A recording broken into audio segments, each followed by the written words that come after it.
Hello, everybody, and welcome to Virtual Trek Con with Sirach Lofton. Hello, hello. We are joined today by our very special guest, Mr. Richard Arnold. How are you? I'm fine, thank you. Richard Arnold. The great.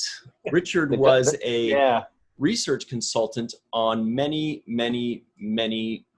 episodes of Star Trek The Next Generation. Is that right? Yeah, well, the first 5 seasons plus until Gene died. Okay. Can you tell everybody what that was about? What your job entailed? Oh wow! How far back do you want me to go? All the way, right, Sirach? Yeah. I'll try not to make it too long. I was a fan of the original series. We moved to St. Louis from Vancouver, where I was born, in the summer of 1969, and that summer, the World Science Fiction Convention was there in St. Louis. So I attended my very first convention. It was from that point, everything was geared towards the next convention.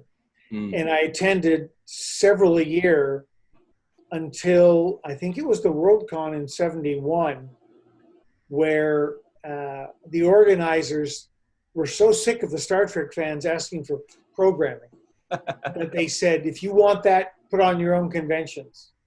So a group of fans got together and put on the very first all Star Trek convention in New York in January of 1972. I went to that. That's where I met a lot of the people who were like Gene Roddenberry and Majel Barrett, who were actually involved in the series. And I started communicating with Gene. In fact, I have a letter up on the wall here from him to my address in St. Louis. Wow.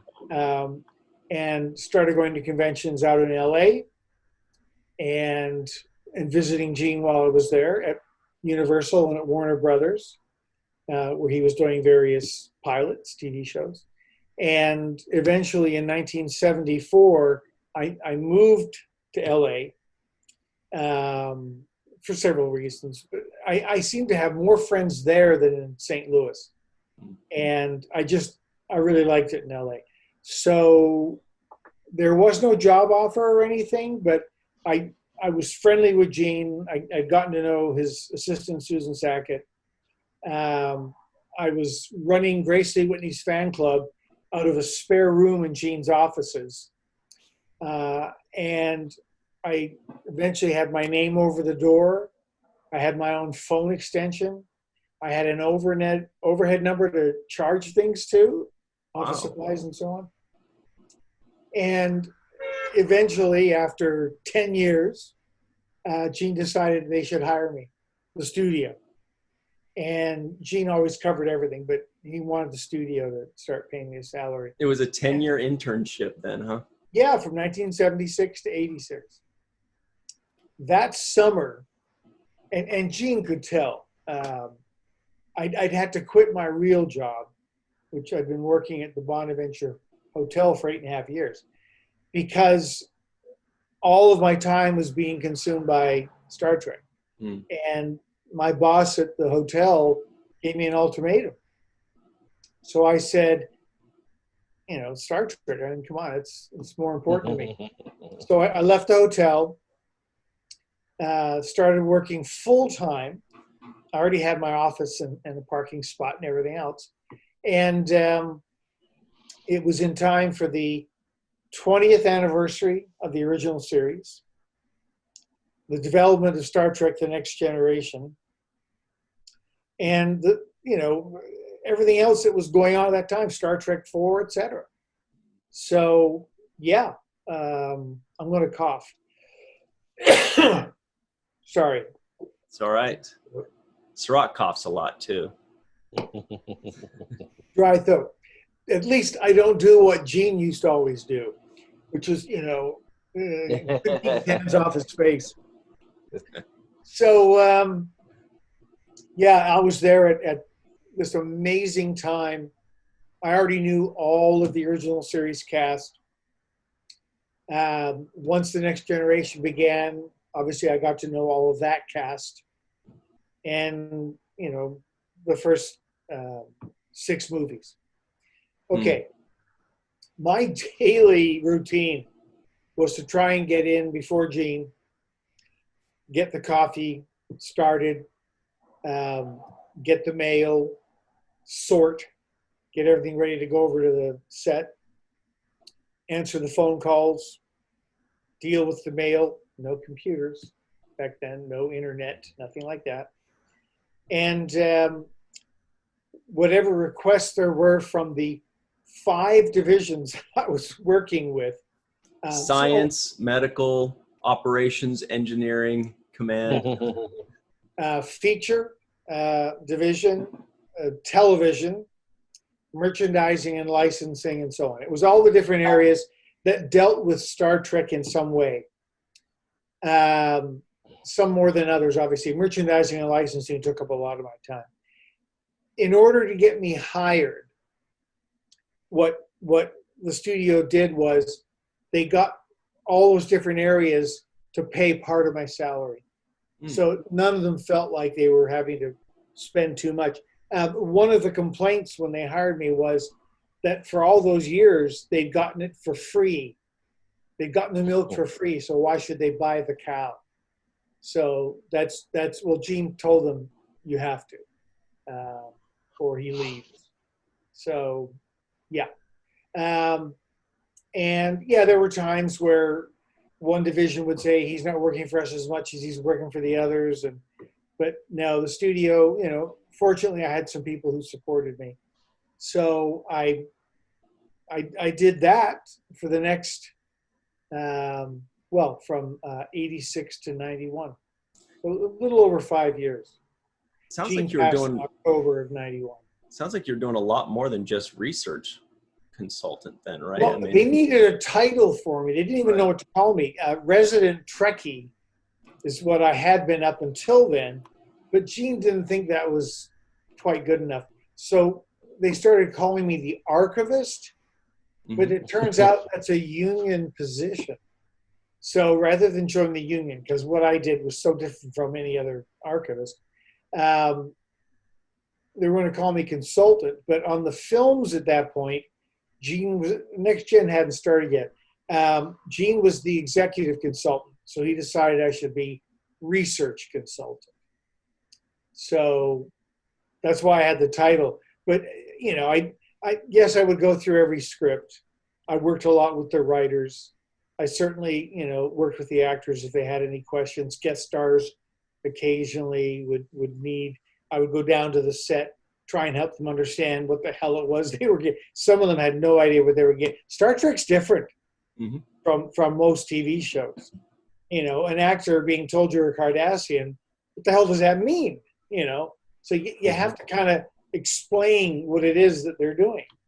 And some people got it right away, others didn't, especially method actors, they couldn't get a grasp on it. And I remember when they were shooting Star Trek the Motion Picture, the scene that they shot in the parking lot at Paramount. Planet Vulcan, this huge foot, Spock going through the Kolinar ceremony, and the actress playing the Vulcan priestess had no idea what the hell a Vulcan mind meld was. And I went over there with some artwork I had of, Spock doing it to McCoy and so on. She still couldn't get it. So finally, Leonard switched positions with her, and he did it to her. And finally she understood what she was doing. But I mean, that's how, pardon me for saying this, alien it can be for some of these actors. They just have no idea what it is. Others, thank God, get it.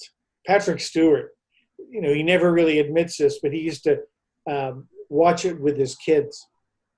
I won't say he was a fan, but he certainly was familiar with it.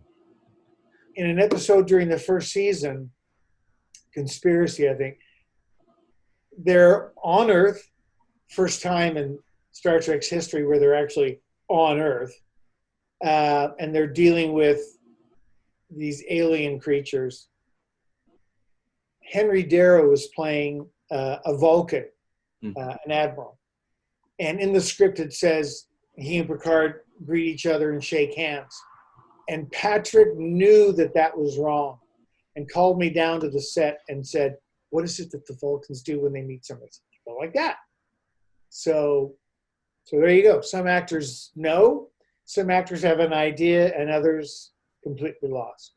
So I never knew on a daily basis what I was going to be doing, and a single phone call could change my whole day. Reading all the books was part of it. I hated it. Reading all the print for Gene, who had, so much to do already. He didn't have time to read all the book proposals and all the various drafts and everything else. He approved all the 3D stuff. He couldn't do the print. So that became my responsibility. So yeah, there was various things that I had to do. And I was going to the conventions. My biggest year was 42 conventions. Jeez. Wow. Wasn't home a lot on weekends. And I was taking homework with me, books that had to be read and so on. So yeah, it was very, trying to describe it simply to somebody, not easy. Yeah, Sirach knows all about the fact that it's basically like a different language when you're learning Star Trek lines. I mean, you need a translator. It sounds like that's what you were for the new actors that would come in, or maybe even directors that would come in. Oh yeah, absolutely. And writers, by the way. A lot of writers, kind of clueless, didn't understand, the rules. And Gene had a lot of rules. Thank God for Michael Piller, because he got it right away. Up until Michael, it was something of a battleground in the writing department. And Gene having to rewrite a lot, which he didn't enjoy, but it had to be done. And he was getting on. I remember the first episode, they had to beam down to the Farpoint station. Right. And the directors absolutely lost. How do you beam people? How do you direct that? So Bob Justman went over and he said, okay, you roll the camera, they step in, you count to 7, you keep rolling, they step out, you keep rolling, and then you cut. And then, the special effects technicians cut out that little bit, 7, the beat, and then they put in the effect there. So very simple, nice trick, but if you've never had to direct a beaming sequence, you have no idea. That's true. Was going to the conventions a part of your job, or was it part of just recreation for you? Yeah, Gene felt that the show should be represented directly with the fans. So I got to go through all the art that was shot on the set, the photographer who was there for every episode, and go through and pull slides, to show at the conventions in a slide projector. And couldn't give away the plots of the upcoming episodes, obviously. We could tease them. And I used to do a lot of behind-the-scenes shots. I always loved to pull the behind-the-scenes shots because they could be fun. And because he felt that, because some of it was out of my own pocket at that point, he set up a meeting with the front office over in the admin building at Paramount. And I felt the only way I could really explain what I did was to do a presentation. And I did my usual talk, and then I opened it up for Q&A, and I was surprised there were actually a few questions. And then I showed the slides, and I made sure that I had some humorous stuff in there. And it went over really well. And they agreed, and they covered air, hotel, all expenses. It was great. So, wow. Yeah, it became fully a part of the job. That was great. That's awesome. Yeah. Did you, you're talking about Patrick Stewart a little bit ago. Did you find him to be the most devoted or fluent in Star Trek of the actors, or was there somebody that was even more into that? he was the one who took it most seriously. I'm sure you know the stories of the first season. Yeah. Of the rest of the cast having fun, clowning around, waiting until the word action. And he thought that they really needed to become more serious, and he chastised them. And we're not here to have fun, Patrick, damn it. Yeah, come on, Patrick, ease up, But I mean, eventually he did, and he became actually kind of funny. And I would take visitors over to the set 4 times a day generally. Wow. Yeah, like 10 and noon and 2 and 4. And that could be anything from contestants from TV stations or winners, sponsors, guests of the actors or the studio executives, and occasionally VIPs who requested a visit. And I would never know who it was going to be. I took around Ronald Reagan and A.C. Lyles came along. Was he president at the time? He was former president. Okay. Yeah. Although everybody still called him Mr. President. And there was his security, Secret Service. There was the studio security. And there was, I want to say that LAPD as well. There was so much security, it was ridiculous, which made it a little difficult. But we got through it all, and then we got into what was Data's quarters, which in the movies had been Kirk's quarters. And instead of going back out into the hallway, we went out the back to where the holodeck was. And the security, who were all out in the hallway, suddenly realized we weren't coming back out. And they, were piling into each other through that small doorway to get through and catch up with us. As much as I was kind of expecting not to like him because of his politics, I found him absolutely charming and funny.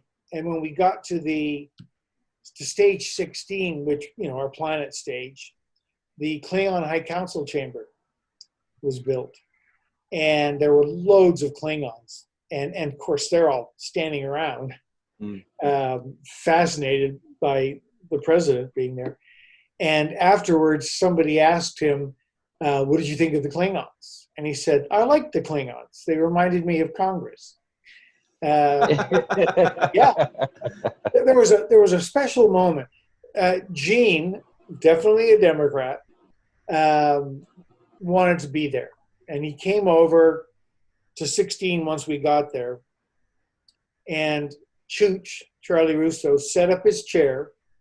And he came in and sat down, put his cane next to him.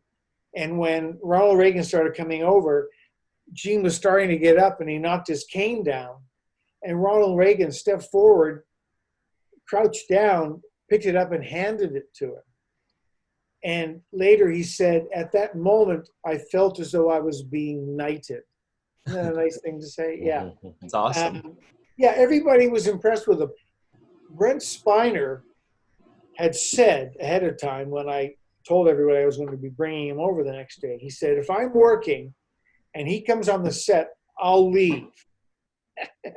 All right, Brent, fine. It turned out Brent wasn't working. He came in on his day off to be there. And he actually spoke to Ronald Reagan more than any of them. So yeah, it was kind of a special day. I took around sports figures. I took around certainly politicians, other actors. Well, hang on one second. When you said sports figures, Srock and I had our ears perk up there. Can you tell us who? Basketball players, football players. I'm not a sports person, so I remember specific. I mean, I would bring people around, and the actors on the set would be really blown away that I was taking them around. And I would be like, I don't even know who they are. But I remember Eddie Rabbitt, country and western singer, was a huge fan, and had to be on, sit in the captain's chair, stand on the transporter platform, etc. Yeah, a lot of people, they tried to hide how big a fan. Like Whoopi, good God, I took her around for her first visit. She was like a little kid, Mm, and that was before she started working on the show. right. So, yeah, sometimes special requests, like I think his first name was Ryan, who had, I want to say, AIDS, and was dying from it, and he was in a wheelchair. Do you remember this kid? And they had to lift him out of his wheelchair to put him in the captain's chair. There was one very happy little kid. I was there when Stephen Hawking was there. Wow. But I wasn't on the set. Although I arranged for the visit, I called Rick. Rick said, absolutely, I'll come down if I can. And Eleanor, his assistant, when they took him out of his chair, of course, he was incommunicado at that point. And he sat there, I hate to say this, with a shit-eating grin and drooling until he started blinking rapidly, and she knew that was the time, and they put him back in his chair. But yeah, he was, a huge fan. And at a function that night at the studio, he had pre-recorded into his computer, I would like to appear in an episode of Star Trek. And he would wheel himself in front of anybody standing still and play that. Yes, and that's awesome. The next day, I called Rick and he said, I know, I've heard from like 12 people already.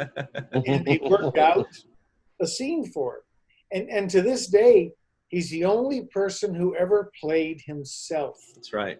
In a Star Trek episode. That's right. For everybody listening in, there was a scene in Next Generation where I believe it was Data was doing a holodeck poker game. And so he had like the greatest scientific mind. There was Isaac Asimov. There was Albert Einstein. I think they had to get actors to play Isaac Newton. Sorry, that they had to get actors for those guys that died, 20 or 200 years ago. Yeah. But Stephen Hawking to this day is the only one that got to play himself. Yeah. Wow. Was Ronald Reagan a fan? Is that why he asked to come down to the set? I won't say that he was a fan per se, but A.C. Lyles, who had arranged for his visit to the studio and was an old friend. In fact, Ronald Reagan was one of his best men. His wedding. He wanted him to come to the Star Trek sets.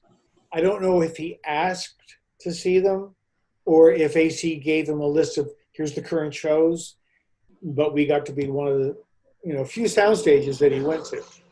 So he was very funny about, he had actually never worked at Paramount, but somebody had said when everybody was gathered around, do you remember working here as an actor back in the 40s or whatever. And he started to tell a story and he stopped. And he's just standing there with his head shaking slightly. And everyone's like, oh shit. And he said, I'm sorry. I have that condition where I can't remember things. What's that called? And I swear to God, everybody in unison said, Alzheimer's. And it almost echoed.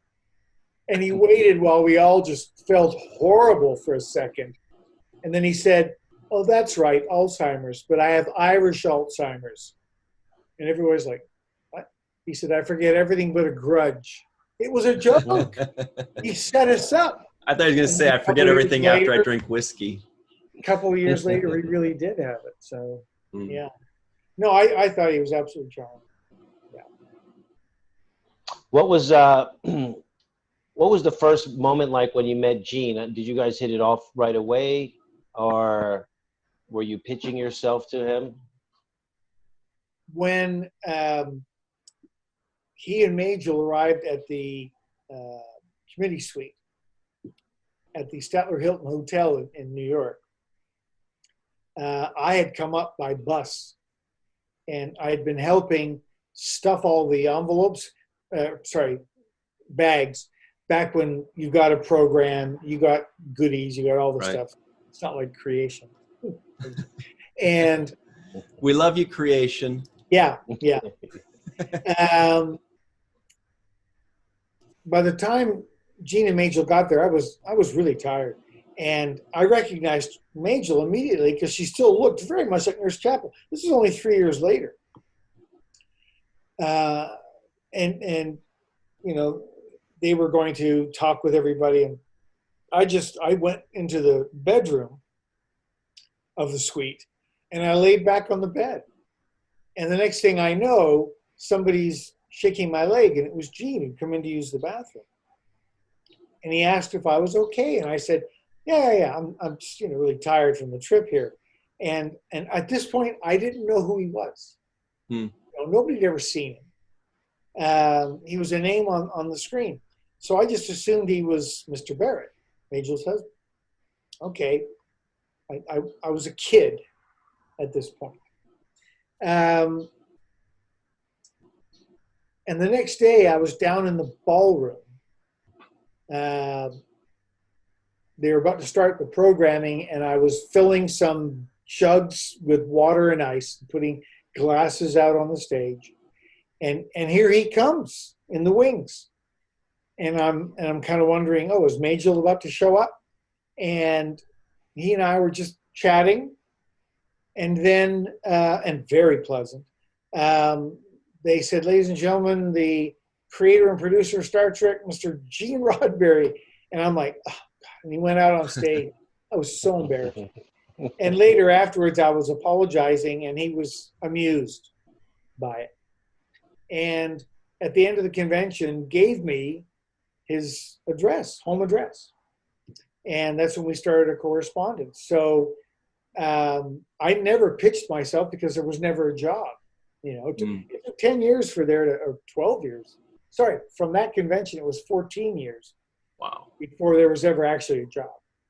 So everything that happened, just right place, right time, you know, good memory, which is, I think, why Gene appreciated having me around, because instead of Susan having to dig through 79 scripts or something like that, he could call out a question and I could just answer it. So I became kind of handy.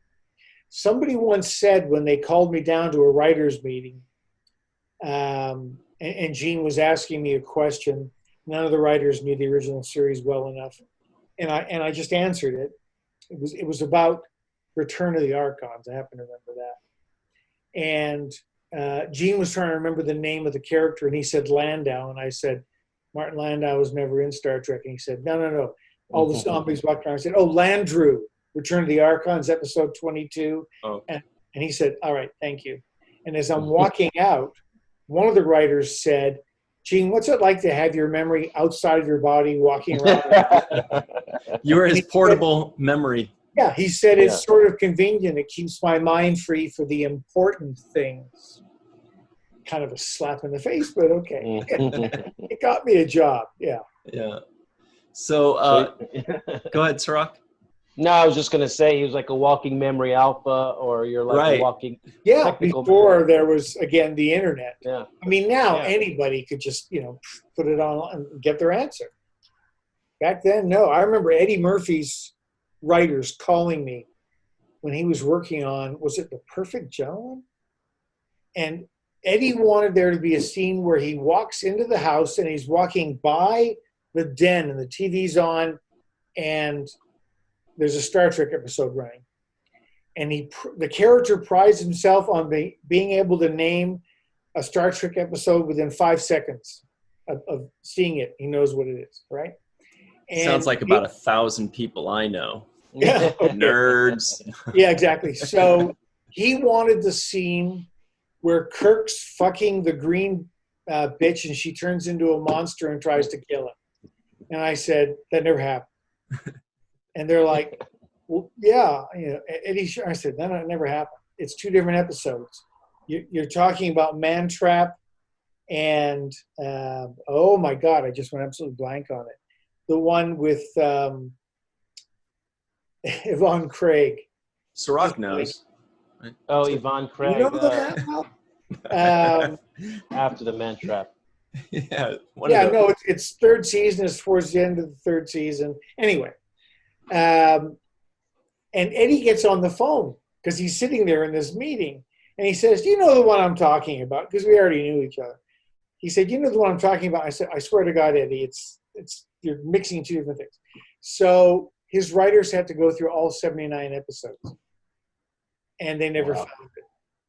Wow. So he ended up with the shot of Yvonne Green on top of Kirk and pulling out the knife from under the pillow and trying to stab him, saying, "But I have to kill you. You're my lover." Or "You're my lover, I have to kill you," whatever. So, yeah. A lot of people think they know the show really well. I had a battle with a licensee once. They needed a shot of McCoy in the sick bay using a tricorder. And I said, "Nope, never happened." Got all his scanners, biobeds and everything, little medical scanners. So they had to go through all the episodes. I better turn my email off so it stops bleeping. That won't affect this, right? We didn't even hear it. But good. Here's a question that I've been sitting on this whole time. This is really what I'm waiting to hear. I've been like chomping at the bit for it. Out of all the time you worked on or were around Star Trek, what was the most surprising thing? What just kind of blew you away, or was something that you weren't expecting, or you just told other people and they were shocked by it? A lot of things I can't repeat. Damn it. No, I'd rather tell you the best sure. time ever was when the 20th anniversary was about to happen. And the studio wasn't going to do anything.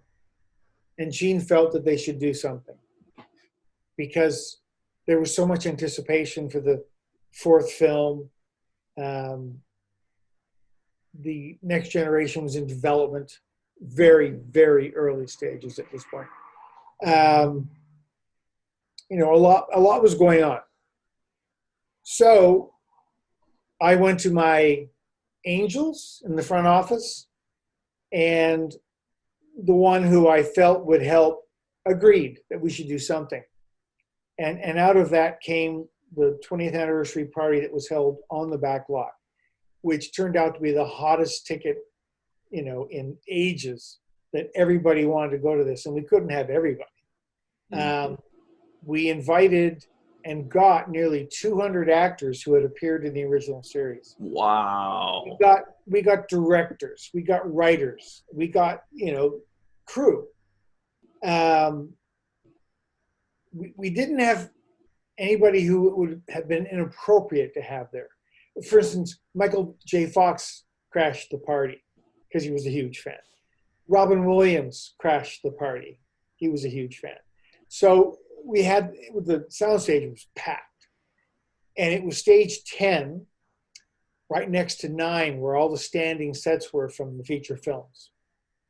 So the curving corridor, the bridge, the transporter, the sick bay, and so on, all those sets.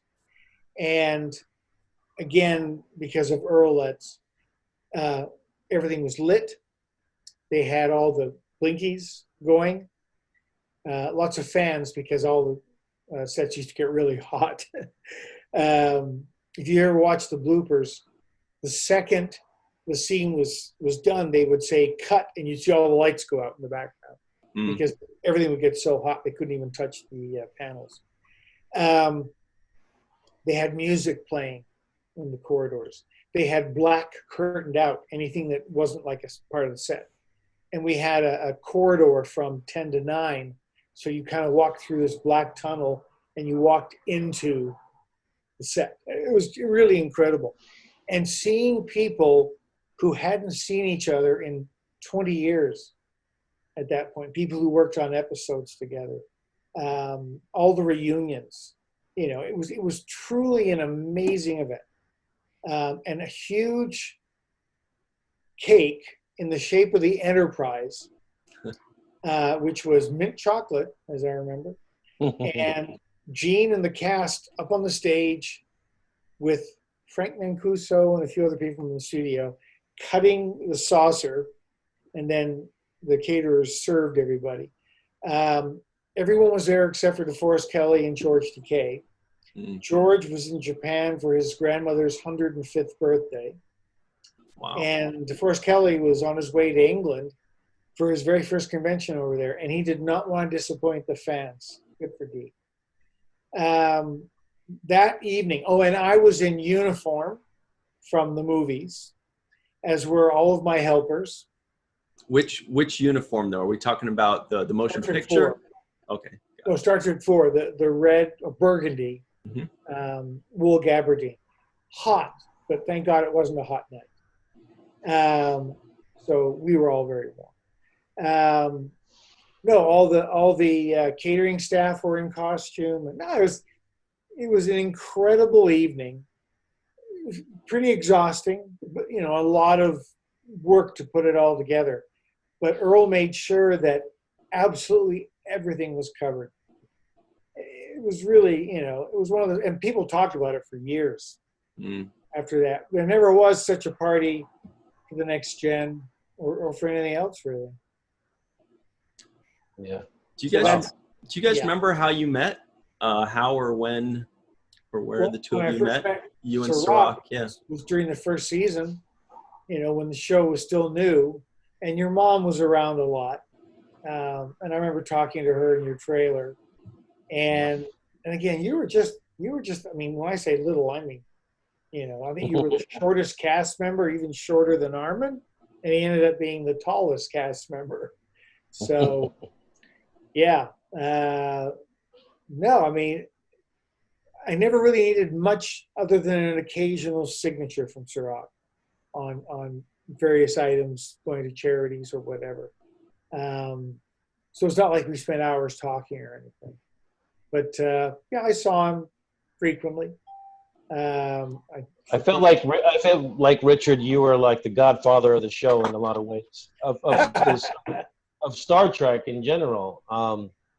And you kind of moved around. You talked about the 5 departments that you were working with, from the motion picture, television, and the licensing. And to me, there's not too many people that wear that hat, where they're able to kind of go into different hats. Right, all those hats, and go from the administration building to the licensing area, down to the set. There's not too many people that have their their foot in the fire in those kinds of departments. So I kind of felt like you were the godfather / Q of the Star Trek universe. You just always popped up, and you were I don't know how. Yeah, I don't know how it started, but and it started originally with the first series. Although I wasn't there when it was, made, but I was there for all the films, at least up till 6. And I used to end up in the actors' trailers with them, and I became a sounding board. And that was true with the Next Generation. And that was even true of DS9, which I didn't work on myself. I remember sitting in some of the Voyager's actors' trailers and just, why me? I don't know. But they would just kind of unload somebody to talk to. And some of the stuff that Jerry told me was like, oh, my God. And some of the stuff Bob Picardo told me. Even Ethan, and always, I enjoyed it. I couldn't get up on stage at conventions and talk about this stuff. Again, a lot of it was really private. So not the sort of thing that I could then, I'm going to write a book, which I certainly could, but no, I would never embarrass everybody. Well, you could still write a book. You just don't have to include those. No, I actually can't. Or just don't name them. Just be like, a tall blonde actress on Voyager who shall remain nameless. With an incredible rap. Not 6 of 8 and 8 of 10. Yeah. No, I mean, I won't name the actress, but I was in a dressing room and they were changing and the top came off and they were topless. And it's like, actors are not, they're hardly shy. I remember taking the Bristol Starfleet Registry, a fan club from Bristol, England, to Patrick's trailer to meet him at his request. They had just visited the set as his guests. And he'd been wrapped for the day. And we finished, went up to his trailer, and they're all behind me. And I knocked on the door, and he said, "Come in." And I opened the door and started to come in. And he's standing there with a towel, completely naked. And I stopped in the doorway. And of course, bam, bam, bam, behind me as they all collided with me. And I said, "Patrick, I have the fan club with me." And he said, "Oh, just a minute." And he threw on a bathrobe. And we came in, and the thing that made me laugh, he apologized for his bare feet. And I was thinking, yeah, if they'd been here 10 seconds earlier, yeah. No, he always Was it this bathrobe that he was? Oh, God. No, it was Oh, the God. bathrobe that Bill Tyson had made for everybody. Yeah. Oh, man. First season. Yeah. I'm sure you've got like a ton of stories that you can't tell, but you know, the ones that you are telling are hilarious and so amazing, because you know, you hear about Michael J. Fox and people that you never knew, you know, cared about Robin Williams. Yeah, Michael was on the lot trying out for the part of Scotty's nephew in Star Trek II: The Wrath of Khan, a role that went to Eisenberg. Aaron. Yeah. Aaron Eisenberg. No. Oh. No, another. There was another Eisenberg in Star Trek. Yeah, the one who played his nephew. The Wrath of Khan. Oh, gotcha. Yeah. Okay. Yeah. Anyway, he was so horribly disappointed. Michael and I had worked on a film earlier than that. So they turned down Michael J. Fox to play the nephew. Yeah, that's what he wanted to be, and it was a bigger part originally. Okay. Starts with an E. Eisenman, not Eisenberg. Eisenman. Anyway, he's walking back across the lot to his car, and he runs into Gary David Goldberg, who asked him if he was an actor, and he said yes. And he brought him to his office, and he got Family Ties. Oh, wow. Just amazing. You know, if he'd gotten the part on Star Trek, that never would have happened. He wouldn't have run into Gary. That changed his whole career. Ike Eisenman. Finally remember his name. Eisenman. I Googled it too. I couldn't find it, so I'm glad you remembered. We'll try Ike Eisenman. Well, yeah, that'll work. Yeah, and then the character was killed anyway. So, so you're still better than Google, Richard. You're still true. faster and better than. In there somewhere. What was it? Gene once described my brain as a veritable cesspool of useless knowledge, but convenient. Useful but convenient. Yes. Useless but convenient.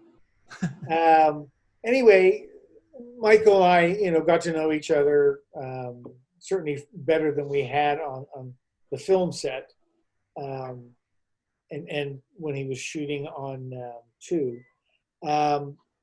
And I just found out how big a fan he was. So when we had that party, I couldn't throw him an invitation, but I let him know where and when, and he just showed up, and I just go on in. So Robin showed up without any warning at all in this incredibly bright Hawaiian shirt. And I'm like, everybody's dressed, but all right, go ahead. Couldn't say no to him. He was always really funny. I discovered how big a fan Eddie Murphy was. And he was almost in Star Trek 4. Really? Do you know what part it was? Golden Child. He couldn't do both, so he did Golden Child. Do you know what part it was going to be? Yeah, he worked in a trash truck, and they were in Golden Gate Park, which was Will Rogers State Park, when the ship lands. And all the wind is blowing trash cans and everything. And the driver of the truck, which was going to be Eddie's character, originally in the script says, "What the fuck?" But they changed that. It was like, what the hell? And that was it. That was the extent of that part. It was going to be a lot bigger. He pursues them around because he sees them come out, and he's like pursuing them around the city. So there was more to the part than what it ended up. It ended up being nothing. But no, he got Golden Child, so he was disappointed. But you can't have everything. There were other actors who really, really, really wanted to be on Next Gen, and frequently, like Gene Simmons, as in Spartacus. Wow. Not Kiss. Oh. She was a huge fan. Yeah. She was a huge fan, and she even already had a production jacket because a friend of hers worked on the show, and he'd gotten her a production jacket. She was that big a fan with her name stitched on it. So when she showed up, oh my God, all the older elite at the studio really wanted to be there to see her. And when she went into the dining room, it was amazing how many actors and executives were coming up and introducing themselves, saying, I worked with you on Desiree, I worked with you on, whatever, all the great films that she did back in the 50s and 60s. So, yeah, there was this list. Robin Williams was almost on the show, and at the last minute was it The Wise Guy?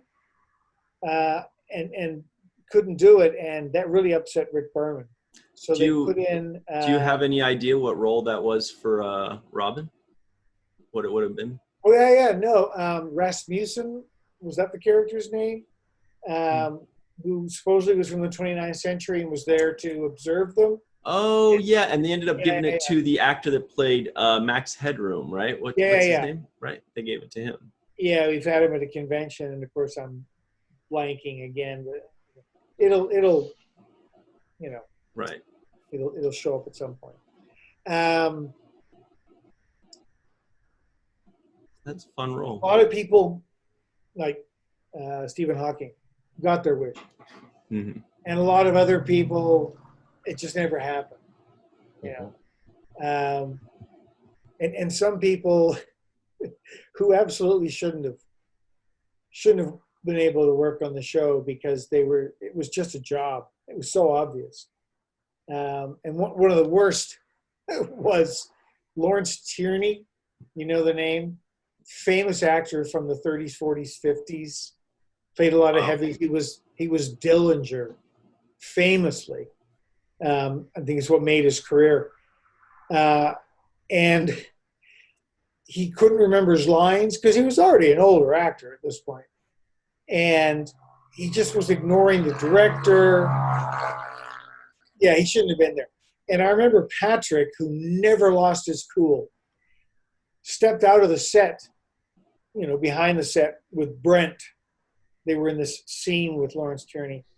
And Patrick just was, what the fuck, Bob? Whatever, losing it. And of course, I'm there with a bunch of visitors. I'm like, Jesus, Patrick, they can hear you. His voice carried, yeah. Yeah, it's like, I don't think you're doing sotto voce at all. But yeah, just going through the motions. The best actors, this was no secret, were people who had really good theater training and could do broad. Because Star Trek is not small, it's big, even though it's TV. So anybody with Shakespearean experience, William Shatner, Patrick Stewart, so on. Definitely helped. Yeah, Sirach and I definitely talk about the Shakespearean actors. It always shows, and it always seems to be the ones that are the most prepared and give the best performances on Star Trek. Well, Richard, can you believe it? We're just about out of time. No, already. We started. I know. That's what it felt like to us too. But boy, this has been really great. I really hope that you can come back and chat with us again.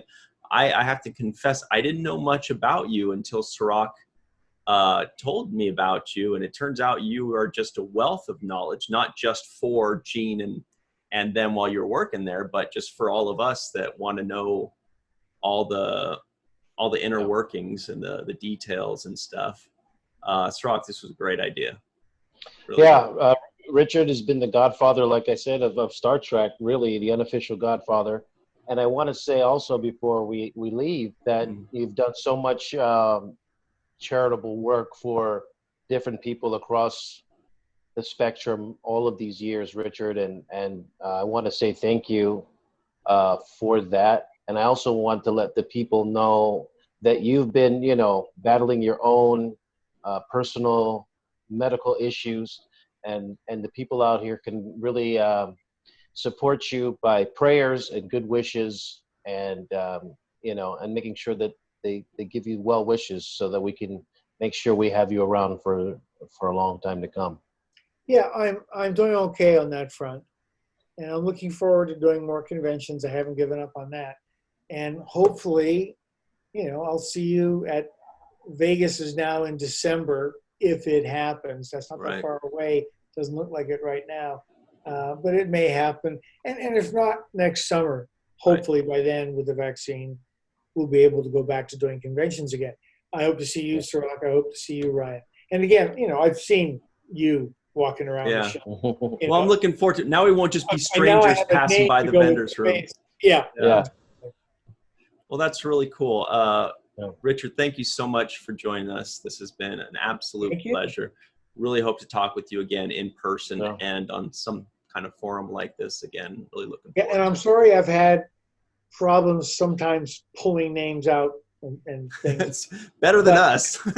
I'm on 16 different medications. Oh, wow. And 2 of those are radioactive in order to try to beat the cancer. So I know I'm having some memory problems.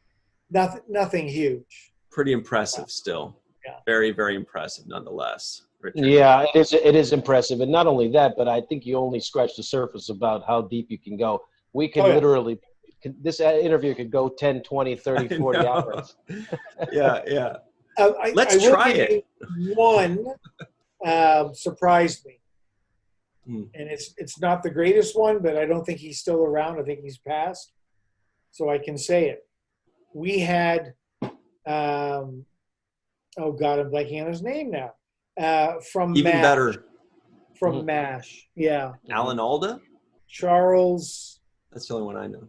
Not Charles Nelson Riley. Charles, anyway. And I thought, my group that I'm taking over there is going to be really impressed to see this guy because he's, a really well-known actor.